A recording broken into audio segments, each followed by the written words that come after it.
let's get started for the last talk of the day. Askold Khovanskii is going to talk to us about vector valued Laurent polynomial equations. Polynomial equations. Yes. Take it away. Thank you. Yeah. We got acquainted with Frank, I would say 25 years ago, maybe something like that. And we always keep in touch. So happy birthday, Frank.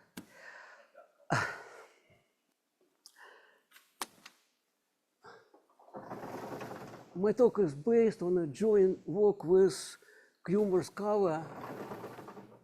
He's here. And with Hunter's Pink. Huh? Sorry, my eyes are very bad. Yeah. So it is about very natural, but quite surprising for me, wide generalization of Newton polyhedra theory. But of course, we are at the very beginning, and our work was strongly motivated by Klitschko's combinatorial description of vector bundles of high rank over projective varieties, and of course by the beautiful results by Junhu. So maybe let me start a little bit with Newton polyhedra theory.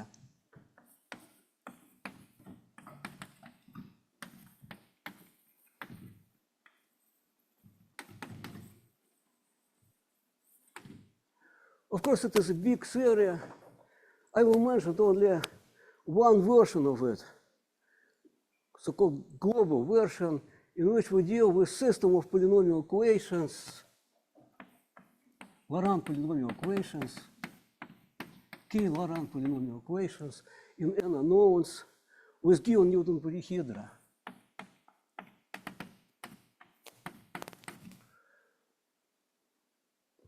Main problem here is like that. Assume that our equations have sufficiently general coefficients. In this case, one can try to compute all discrete invariants of algebraic variety X defined in complex torus by that system of equations.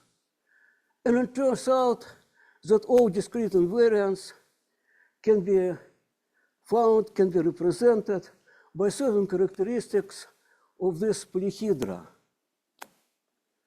Of course, if we have kind of continuous invariant, like say period of abelian integral, of course, there is no hope to compute such invariant out of Newton polyhedra.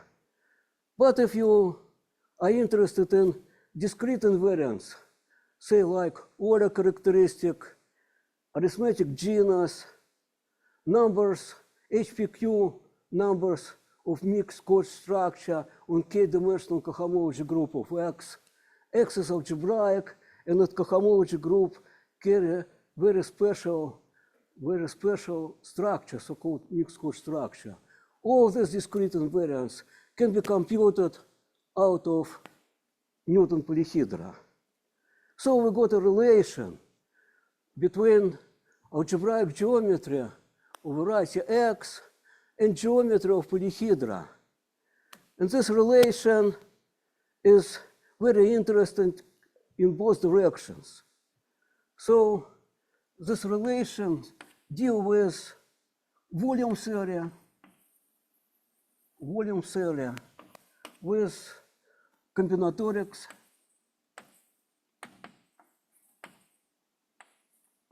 and with integral point structure.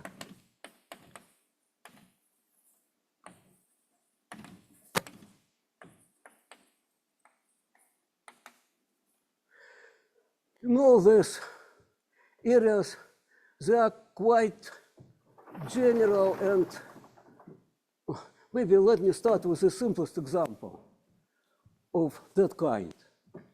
Consider the simplest possible case. Assume that we have curve on plane on complex two-dimensional torus with given Newton polygon delta.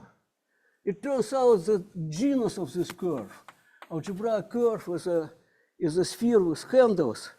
It turns out that number of these handles is equal to number of integral points, which lies exactly in the interior of Newton polygon.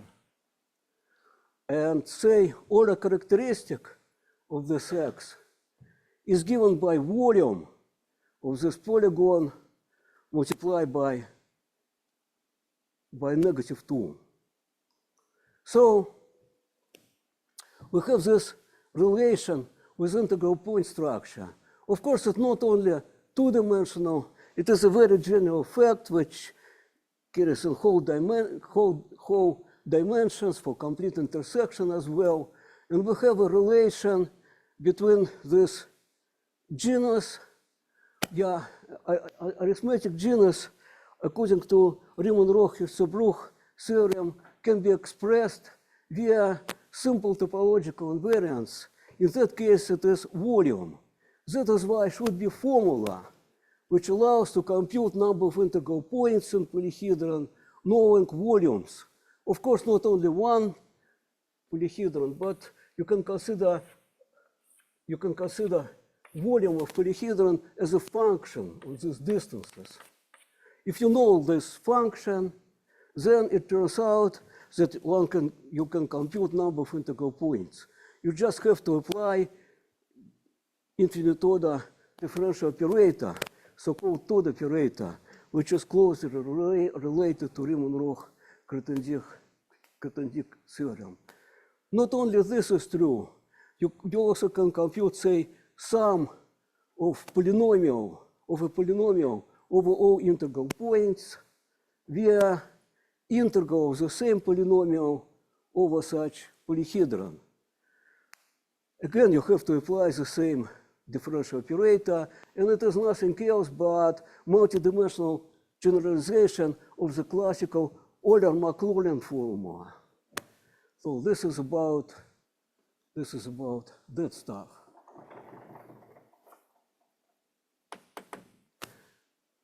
Combinatorics. If you have simple polyhedron, you can consider a so-called F vector, whose components are just number of faces of different dimensions. And one can ask which vector could be realized as a F vector of given simple polyhedron. Polyhedron is simple, n-dimensional polyhedron is simple if at each vertex you have exactly n faces. It turns out that this F vector has beautiful hidden symmetries, which can be expressed absolutely explicitly via so-called Dense-Merville relations.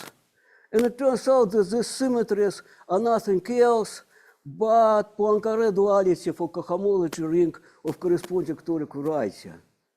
Not only this is true, there are also some inequalities, a lot of strange and I would say unbelievable inequality between which holds for this F vector. It turns out that these inequalities are nothing else but strong Lefschetz theorem for corresponding toric variety. So you see that there is an interplay between say combinatorics and topology of corresponding toric variety. And also one can compute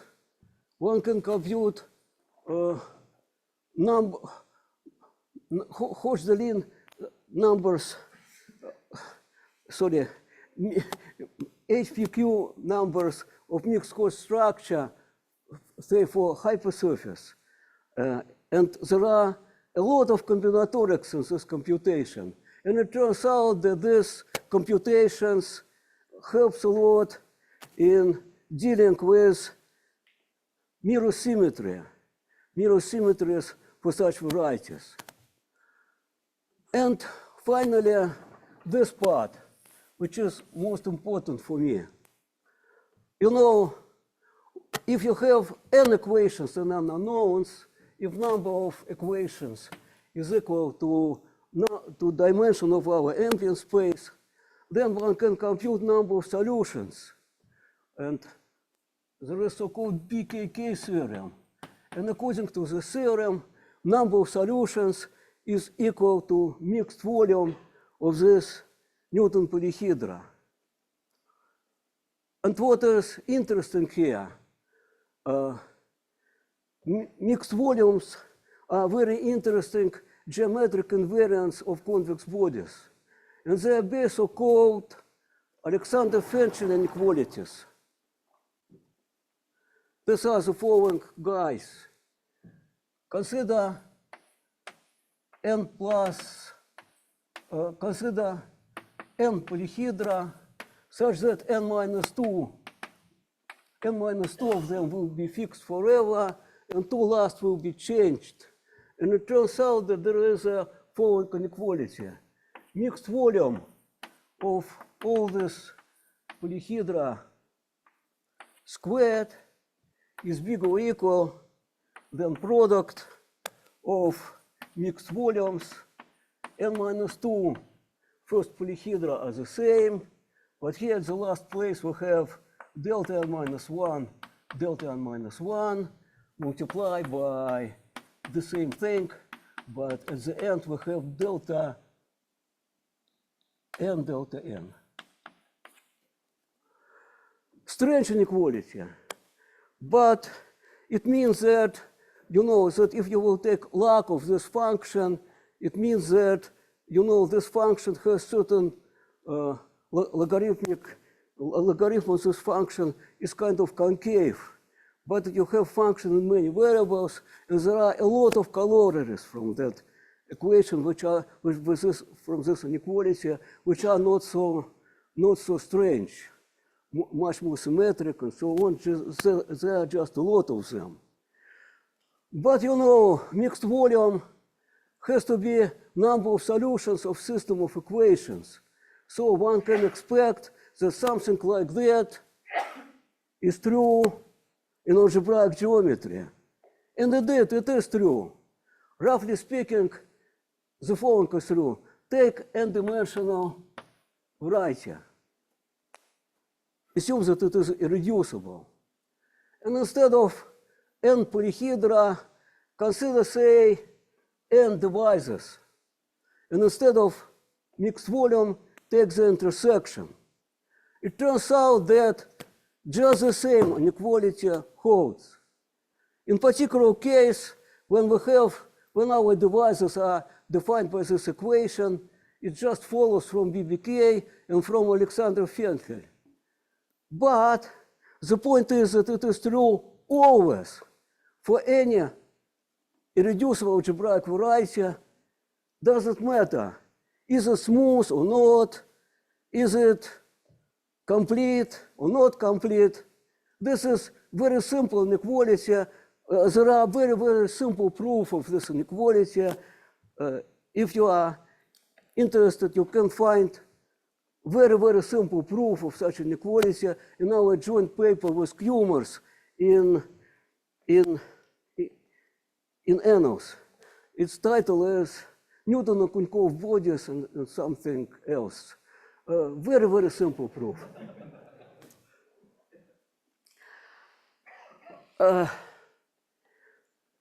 You know, it is so simple that it works also not over, say, fields like complex numbers, but over say, algebraic closure of finite fields.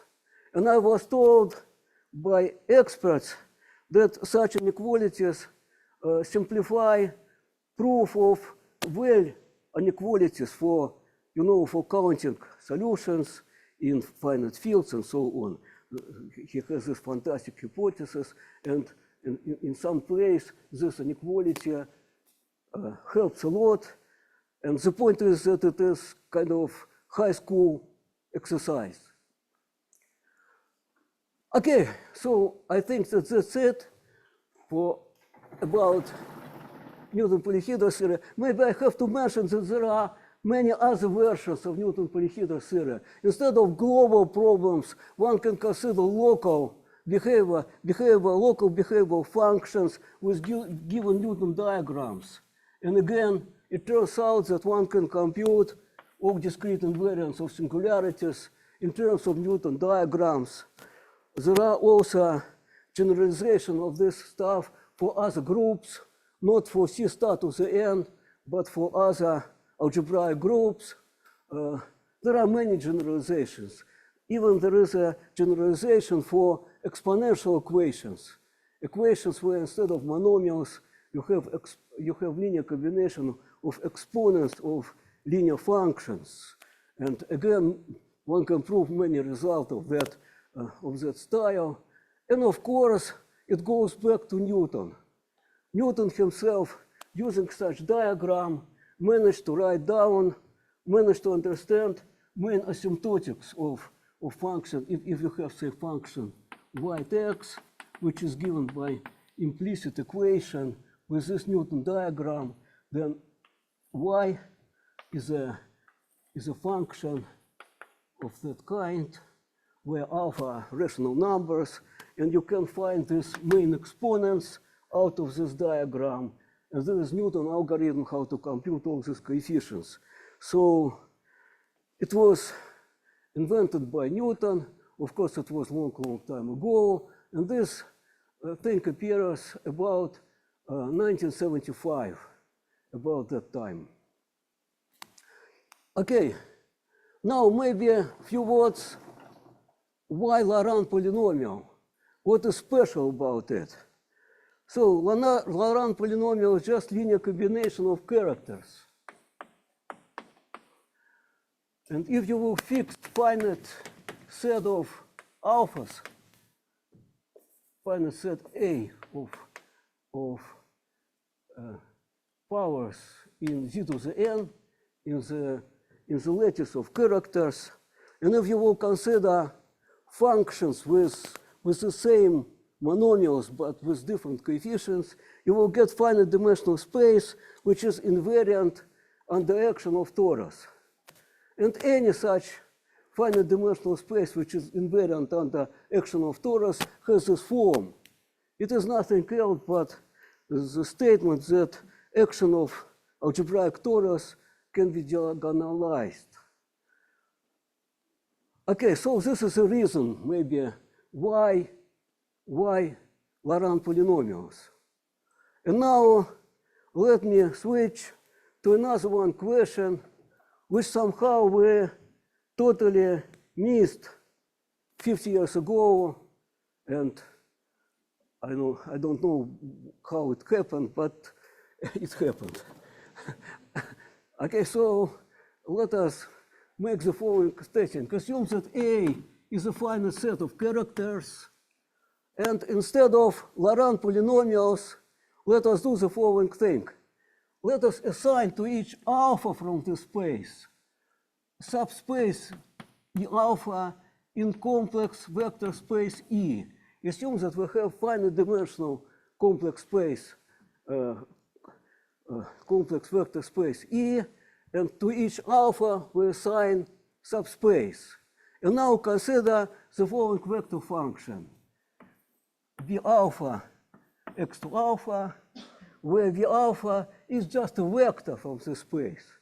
Again, generic vector from this space. And one can ask the following question. What we can say about algebraic variety X, which is defined by this equation in torus?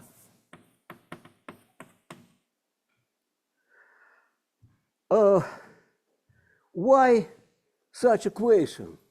So, you know, if we will consider finite dimensional space of vector functions invariant under action of torus, it necessarily will have such a form, because you can diagonalize your action. So it is just absolutely natural question. It turns out that our original question is very, very particular case of that problem. Which particular case? Assume that each space E alpha is just coordinate subspace. Assume that E is just direct sum of lines.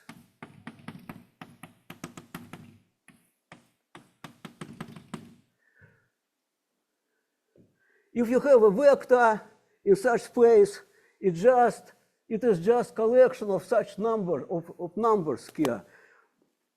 If you have coordinate subspace, you maybe not all lines are here.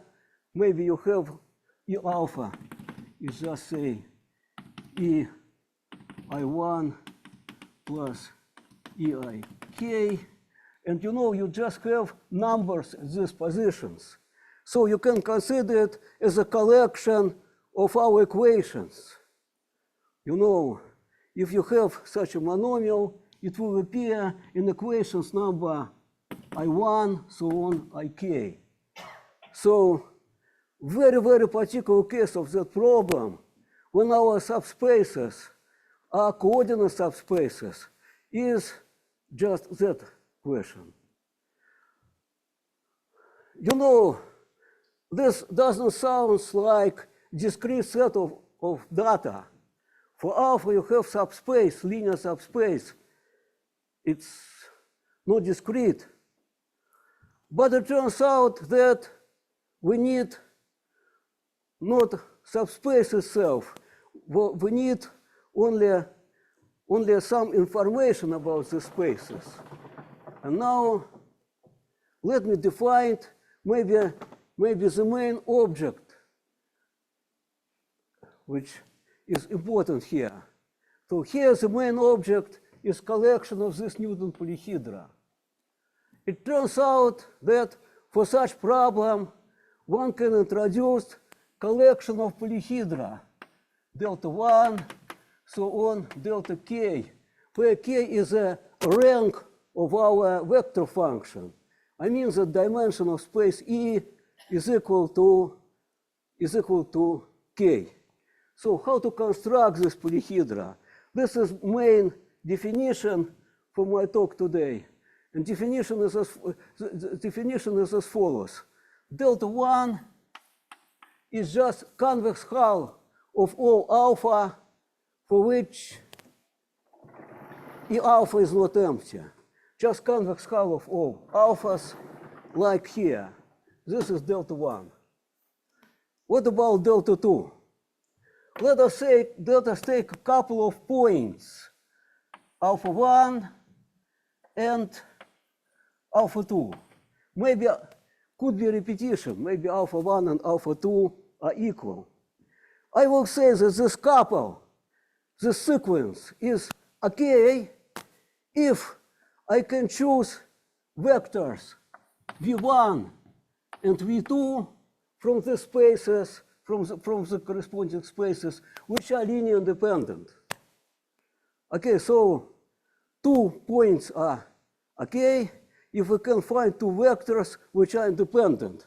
If they are okay, let us take the sum. Consider all possible sums of such kind and take the convex hull. You will get delta 2. What is delta 3? Consider sequence alpha 1, alpha 2, alpha 3, maybe with repetition. We will say that this triple of points is okay if we can choose 3 independent vectors. First here, second there, and last here. If it is okay, we can take such a point, and let us consider convex hull of all such points. This is delta 3. And so on. And finally, we will get delta k. Why this sequence is important? We are absolutely convinced that this sequence of polyhedra completely determined all discrete invariants of X. And I will state theorem how out of this sequence compute number of solutions in the case when rank of our equation is equal to n. If it is equal to n, we have n equations and n unknowns. In fact, yes. I want to be clear about what your equations are. So B alpha are vectors. Yes. Okay. And we're looking. And so the rank of that could be up to the rank of E. Yes. So it is kind of yes, kind of if rank is equal to k, it is kind of k equations. Yeah.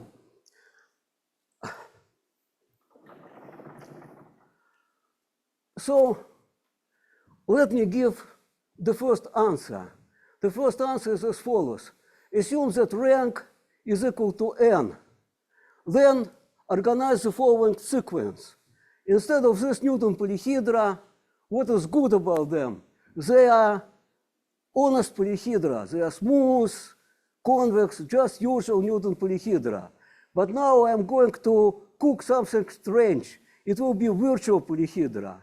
First polyhedra will be still delta 1, but second will be delta 2 minus delta 1, delta 3 minus delta 2, so on, delta k minus delta k minus 1.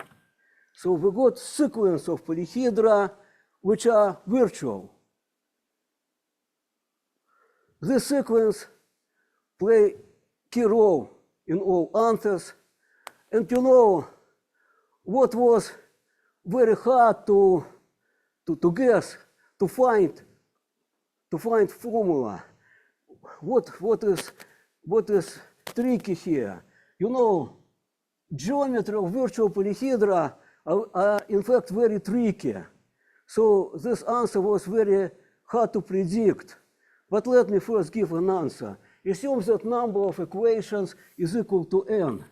Then you have to take mixed volume of this virtual polyhedra, and of course multiplied by n factorial. What does it mean? If you don't like virtual polyhedra, you just can open brackets, and you will get collection of usual mixed volumes. And the claim is that this is the answer on that question. If you wish, it is version of BBK theorem in that setting. And again, usual BBK is just a very particular case of that problem, which corresponds to the case when our subspaces are just coordinate subspaces. So this is one BBK theorem. Maybe let me show to you another one theorem, also version of BBK, which is closely related to that one. But this theorem I'm going to state was kind of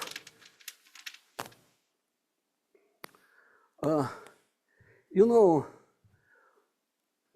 we were strongly motivated by work of Junhu in this next theorem. Next theorem is as follows. Again, I have to confess that this statement was very, very unexpected and even unbelievable for me. Question is as follows. Assume that we are given projective space, complex projective space of dimension n small. And assume that in this space we have hyperplane arrangement. We are given collection of hyperplanes, of projective hyperplanes.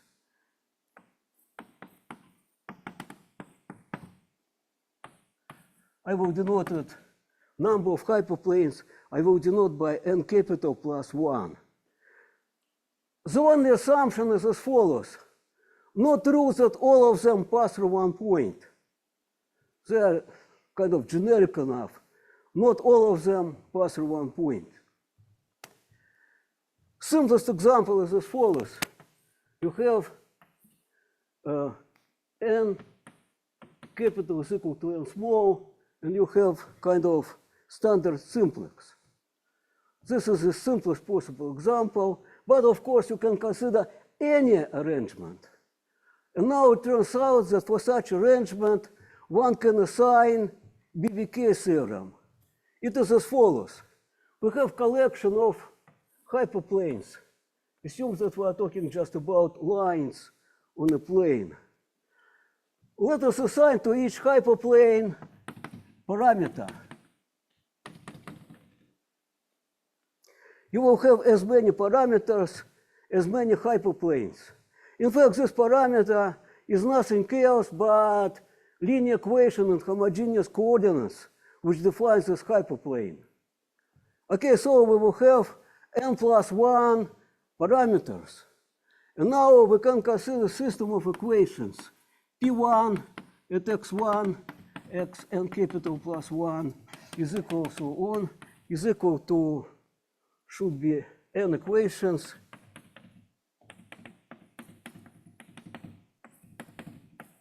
So we consider generic system of polynomial equations in these variables.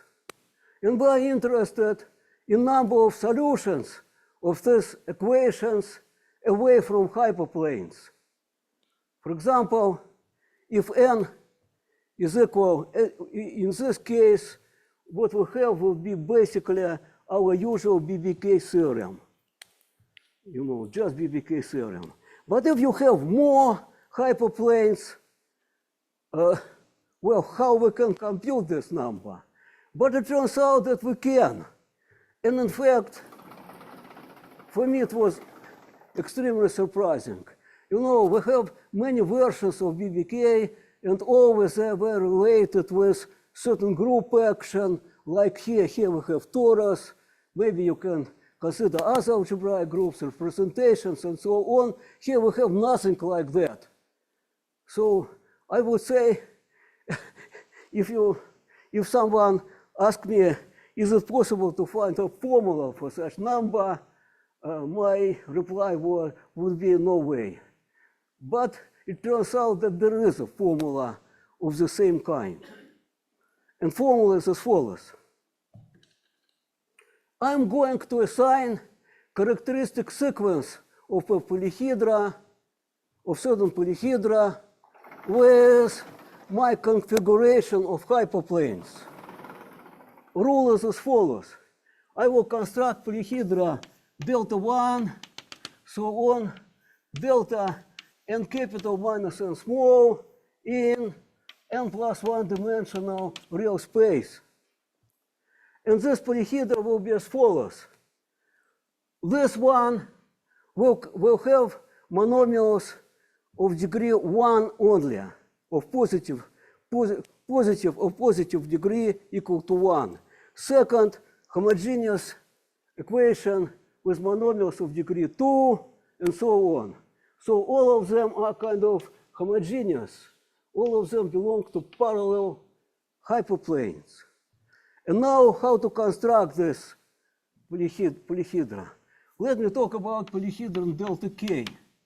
Polyhedron delta k will be convex hull of points corresponding to monomials. Monomials of the following form. xi1, so on, xik, where I1 and ik are different numbers from our setup, which corresponds to certain hyperplanes. Some monomials of this kind we will keep, other one we will delete. And the rule is as follows. Here we have k indexes.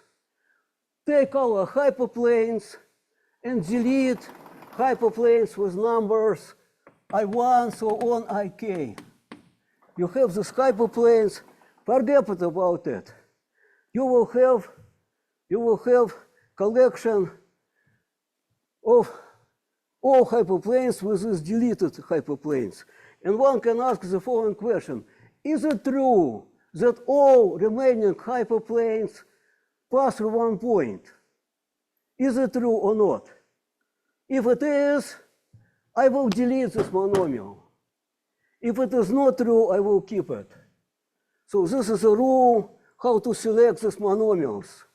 And polyhedron delta K will be nothing else but convex hull of these monomials. So we got this characteristic sequence. As you see, this characteristic sequence carries all information of the following kind. If you have any subset of hyperplanes, you see, do they pass through one point or not? And it turns out that this polyhedra can help to solve our problem. You know, it is much more symmetric to do this problem in projective way. So we have projective space. Our hyperplanes are given by homogeneous equations of degree 1. So let us assume that our equations are homogeneous equations. We have homogeneous equations, and I want to have n small such homogeneous equations. So we have homogeneous equations in projective space, and we are interested in number of solutions away from these hyperplanes. How many such solutions we will have? The answer is as follows. The answer is n factorial multiplied by mixed volume, delta 1, delta 2 minus delta 1, so on delta n capital minus delta n small, and after that, polyhedra for our equations. Our equations have their own polyhedra, n-dimensional polyhedra. There are n of them.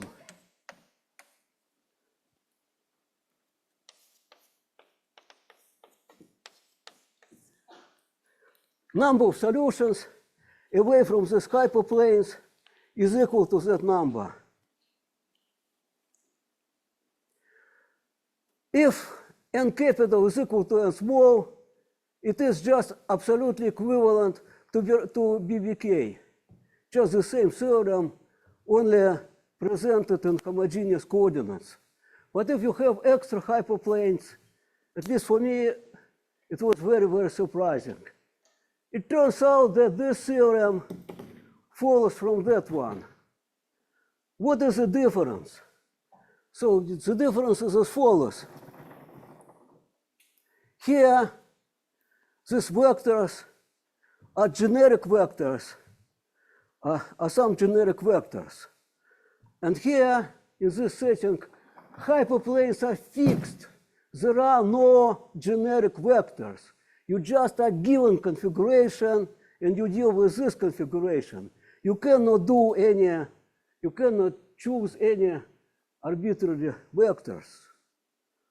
But you know what we can do? We can do the following thing.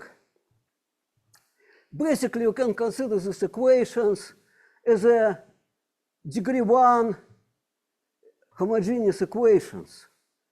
And we can do the following transformation. We can multiply, so we have linear forms, which are linear combination of these monomials. We can multiply first monomial by first number, second monomial by second number, last monomial by last number. We got this number of parameters. We have this number of parameters, and also we can multiply whole system by a number. So we have enough parameters, and we can get rid of these vectors. If you have equation with generic vectors, using this transformation, we can shift it back to our fixed system. So using basically action of our torus, we can reduce it. We can get rid of arbitrary vectors, and nothing bad will happen with Newton with Laurent polynomials. Just because Laurent polynomials, by definition, are invariant under action of torus. You will have, again, linear combination of the same monomials. Of course, coefficients will be different. But so what? Coefficients will be different, but still we will have generic system. This is a second kind of BKK theorem. Okay, but now here we have Alexander Fenkel inequalities. By the way, in algebra, they are called Khovanskii inequalities. Again, proof is high school proof, very simple. You know, algebraic proof is very, very simple. But we can apply the same inequalities here, basically. We have a reducible variety, and we have system of equations which is generic enough, kind of movable devices. That is why, because of this algebraic inequality, we can write Alexander Fenkel. How this Alexander Fenkel will look like? Well, you know, first polyhedra are responsible for our configuration. They are fixed, but other are up to us. Again, let us fix all of them by 2 and take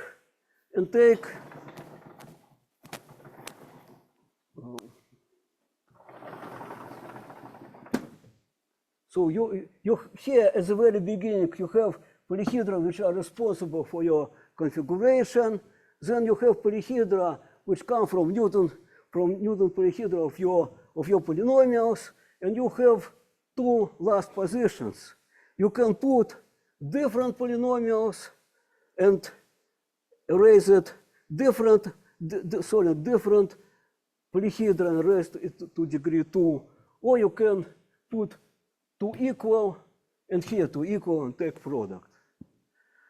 This inequality holds. Geometrically, it is very strange.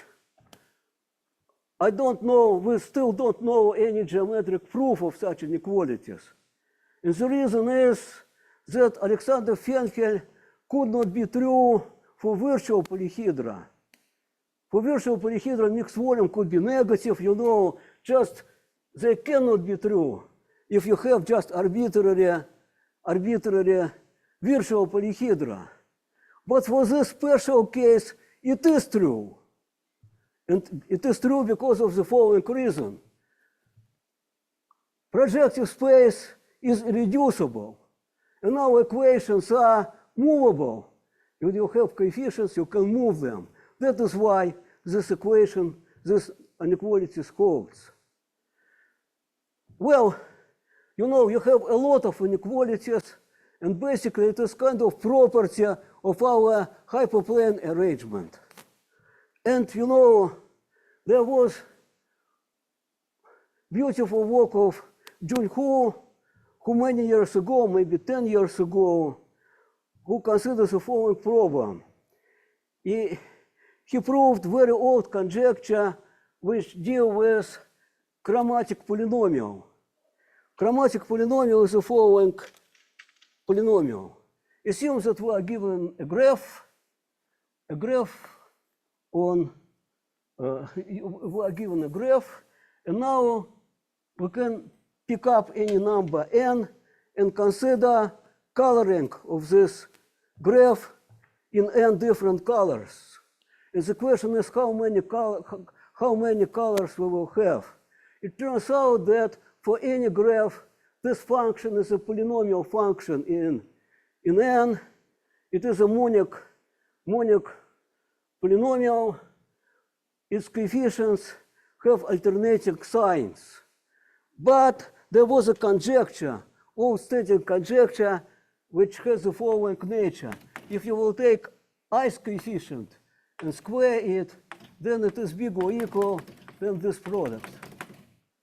Because you have alternating sum, alternating signs, everything is fine here. Product is positive at the left and the right-hand side. So this was old-standing conjecture. So Junhu solved it. How he solved it? He considered very, very special collection of hyperplanes. These hyperplanes are as follows.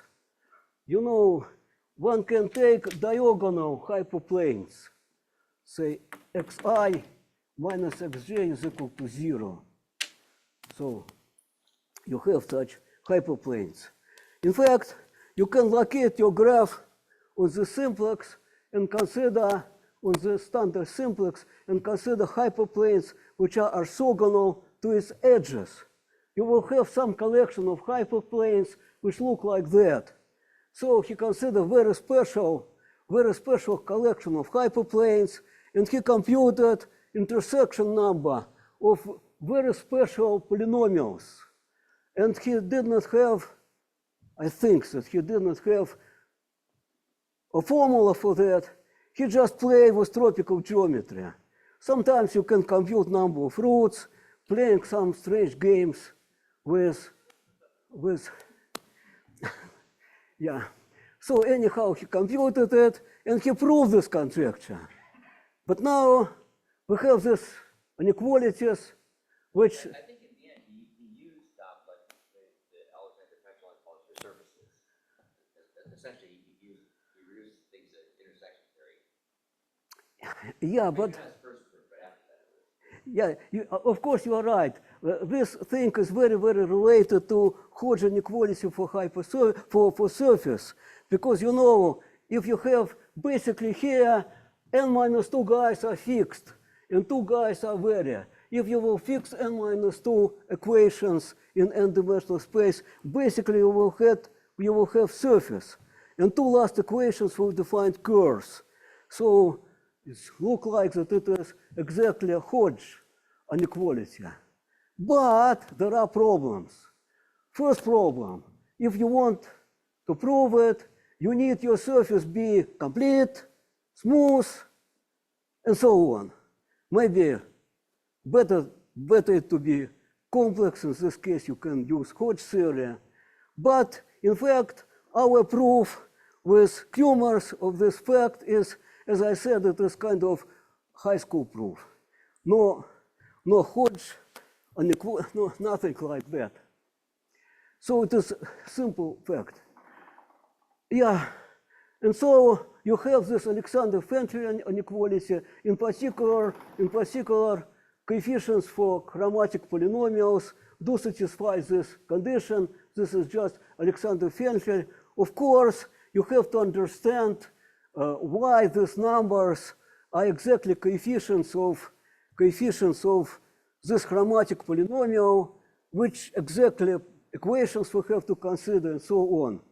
I have to confess that I never carefully studied his work, and I don't really know which equations he considered. And there are many other equations of this kind, but in fact we have very, very general geometric inequalities in which we have virtual polyhedra. This virtual polyhedra, of course, can be defined, geometrically, not necessarily for lattice. It can be extended for other cases. And you have geometric inequality, which look like Alexander-Fenchel, and we really don't know how to prove them. They are really very, very surprising. By the way, original Alexander-Fenchel, not so easy to prove. In algebra, we have this very, very simple trick which allows to reduce number of variables. Basically, here everything can be reduced to a surface. In geometry, two-dimensional Alexander-Fenchel is basically nothing, high school theorem. But for n equal to 3 and 4, it is much, much more complicated, In fact, originally there were 3 proofs of this theorem. 2 proofs due to Alexandrov and 1 due to Fenchel. Fenchel proof was so complicated that he never published it. But Alexandrov, he discovered 2 quite different proofs. One proof was as follows. He considered, instead of polyhedra, he considered strictly smooth convex bodies. And it turns out that mixed volume is related to elliptic operators. So he played with these elliptic operators, and this was one of his proofs. He looked at how certain eigenvalues are changing when you change shape of your convex bodies. This was one proof. And second proof was much simpler. He just proved it for simple polyhedra, step by step.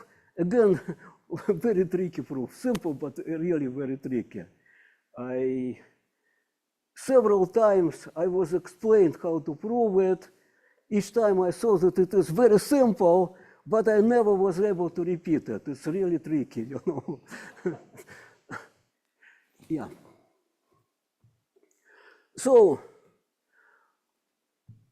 our hope is that for this setting we can solve all problems like that.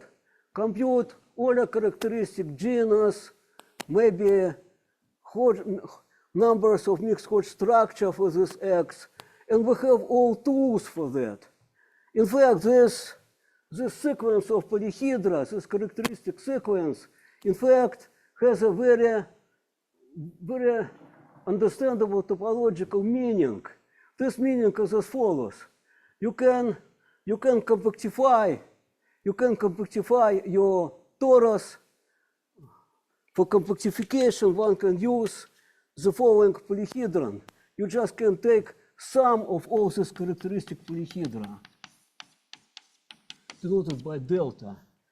If you have delta, you can take dual fan. This dual fan corresponds to toric variety, and it turns out that this toric variety generically will provide good compactification for our X, and everything can be done in this compactification. It turns out that one can extend to this toric compactification, one can extend, you know, this look like section of k-dimensional vector bundle over torus. And in fact, it is section of such bundle over torus, but one can extend this bundle to this toric variety, and in fact, we will have k-dimensional bundle over this toric variety.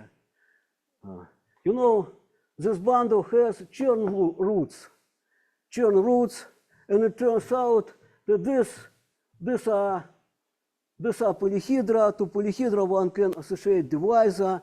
So basically here we have collection of divisors, and it turns out that this collection of divisors is nothing else but Chern roots of corresponding vector bundle. So we know Chern classes of this vector bundle, we know BBK. Basically, this was all which we used to compute these discrete invariants previously.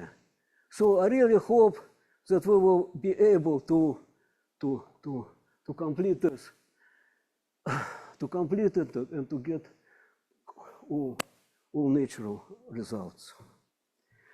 Yeah, thank you.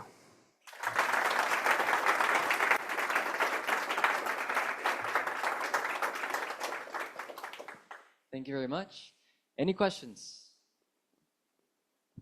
You mentioned the Riemann-Roch theorem. Yes. When you were talking over here. Yes. It's been a while since I've looked at it, but it involves the zeroth cohomology and the first cohomology and the degree, I think. And can you explain how the different parts of your pictures correspond to the different parts of the Riemann-Roch theorem? Okay, Riemann-Roch theorem computes. So you know, if you have algebraic variety, and if you have, say, vector bundle, then you have funny cohomology, which are related to sections, analytic sections of this bundle. This is one sequence of cohomology group, and they are very delicate, and you can compute all the characteristic. All the characteristic always is very rough invariant, very stable. And it turns out that it is so stable that one can compute it using only topology. So all numbers, when you change data, will jump, but all the characteristic will be stable. And this is what Riemann-Roch theorem is about. So here, you know, integral point number is kind of this order characteristic. It turns out that it corresponds to sections, to 0 sections of certain bundle, and all other sections are equal to 0. That is why order characteristic here is just, in this example, is just integral point number. So it is just order characteristic. Because of that, it can be computed topologically. Topological computation in this setting means playing with volumes.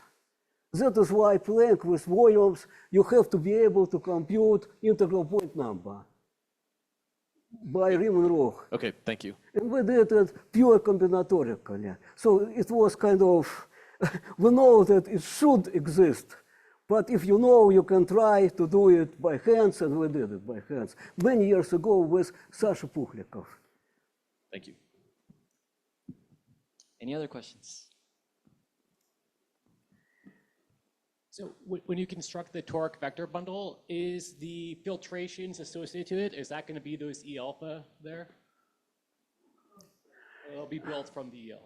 So, you know, I was out of time, but let me maybe quickly say a few words about that. So, you know, here we have our characteristic sequence. Each polyhedron here has its own support function. We have several support functions. Let us consider them together. You will get multivariate support function. You will have function which is piecewise linear, but it has several values. So it turns out that whole story is about such multivariate support functions. It turns out that if you have such a function, if you are in n-dimensional, so if you are in dimension n and you have n such functions, you can define mixed volume of such functions. Like if you have one function, you can define complex polyhedron, convex polyhedron. Maybe virtual if your function is not convex. But in this case, you can define mixed volume. And in fact, this expression is mixed volume, which one can assign to n-valued support function. It turns out that there is a so-called Kleshko theory. Kleshko described all vector bundles invariant under action of torus. And one of the ingredients in his description is n-valued support function.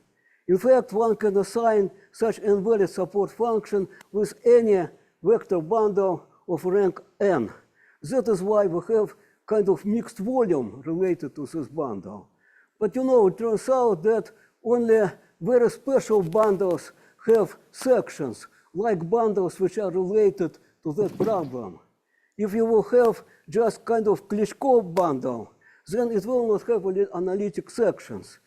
So what? You can consider smooth section, count number of zeros with indexes, and this number still will be equal n factorial multiplied by mixed volume, not by these guys, but multivariate support function which appeared in Kleshko theory.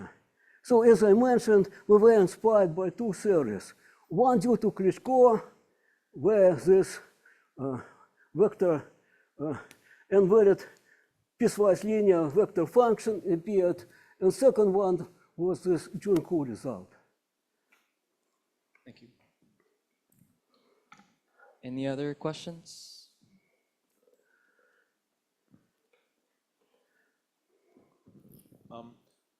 For the vector bundle, vector space E, right? You said that you want to think of it as a vector bundle over the torus.